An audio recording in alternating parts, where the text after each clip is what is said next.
خپل ماشومان مخصوصا تنکۍ جنکیو ته د واده اصول ور زده کړئ، واده ور وپېژنئ، جنسي رابطه ورته زده کړئ.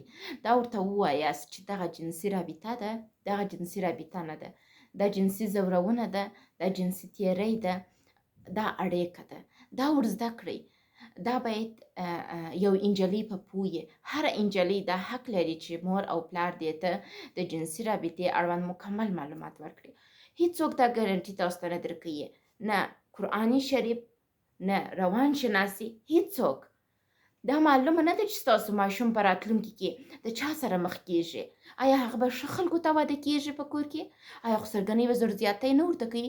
په کوڅه بیبان هر ځای کې کیدای سي دا د غلط انسان سره مخ سي او جنسي ځورونه وکول سي د دې سره وسي. نو دا باید په دې پوهي چې دا تیری دی، دا نه دی، دا جنسي ځورونه ده، دا نه ده، تر څو ذهن یې جوړ وي.